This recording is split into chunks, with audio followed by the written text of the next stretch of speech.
suis arrivé à l'université en post-bac. J'ai fait un DUT information communication, option information numérique dans les organisations. J'ai fait 2 ans, aujourd'hui c'est passé à 3 ans, mais j'ai fait 2 ans. Et ensuite je suis parti en licence 3 à Grenoble, en infocom, option journalisme. Et après j'ai fait un master communication politique et institutionnelle à Sciences Po Grenoble. J'ai travaillé pendant 4 ans pour un média spécialisé dans le ski nordique qui s'appelle Nordic Mag. Ensuite j'ai fait des stages au groupe M6 en communication corporate. C'était pas le plus funky, mais ça permettait aussi de découvrir comment bossaient les grands médias. Ensuite j'ai fait un stage à France Info Sport, tout ce qui est partie web, ce que vous pouvez retrouver sur l'application et sur le site. Et évidemment Axis Sport, parce que c'est ce que j'ai toujours voulu faire. Et je suis aujourd'hui journaliste à la Fédération Française de Natation. C'est la formation qui m'a le plus apporté, que ce soit personnellement ou surtout professionnellement, parce que c'était hyper complet d'un point de vue pratique et technique. Il y a beaucoup d'apprentissage sur les logiciels, même sur les comportements à avoir, que ce soit en entreprise ou comment bien se présenter, c'est important, que ce soit au niveau du CV, en non physique ou en physique.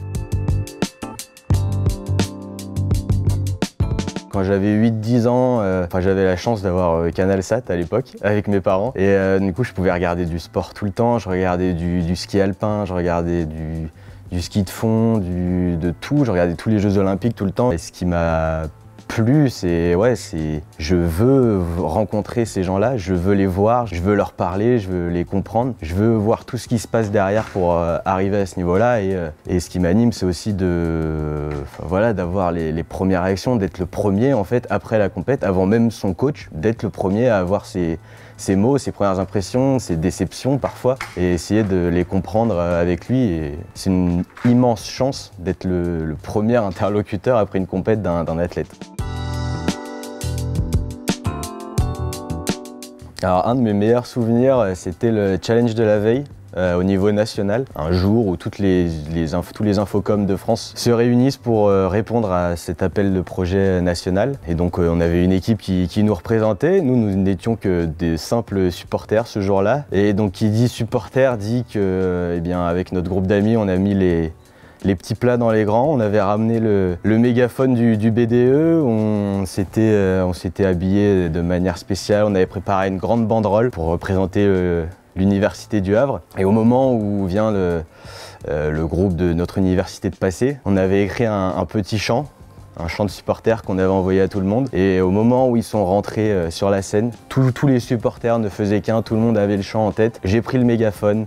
J'ai hurlé dans le mégaphone, tout le monde répétait après moi. C'était fort parce qu'on était tous ensemble derrière ceux qui passaient et ça les a vachement détendus et ils ont pu présenter leur truc comme il fallait, dans de bonnes conditions. Même si ça a surpris tout le monde parce qu'évidemment c'est une ambiance assez feutrée à la base. Et d'un coup c'était devenu le stade Océane.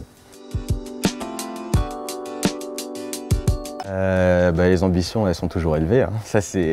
Ça change pas, il y a beaucoup de projets à venir. Continuer évidemment de proposer des reportages originaux pour tous les fans de natation et même bien au-delà. Des projets, il y a par exemple un Tour de France des clubs qui se prépare. C'est une petite série de reportages qui va aller suivre le quotidien de clubs de haut niveau, tout en présentant aussi à chaque fois le fonctionnement aussi d'un club de natation. Les difficultés à laisser un bassin ouvert, le coût en énergie, tout ce que ça représente. Essayer de montrer via le prisme du haut niveau la réalité aussi derrière. Continuer de commenter aussi en direct, c'est quelque chose qui est assez, moi qui me fait vachement kiffer parce que tu as ce petit stress 3 secondes avant et une fois que ça a démarré, après le bonjour, ça y est, c'est parti, il n'y a plus qu'à dérouler et ça continue. Donc la Coupe du Monde de natation artistique que je vais commenter fin février.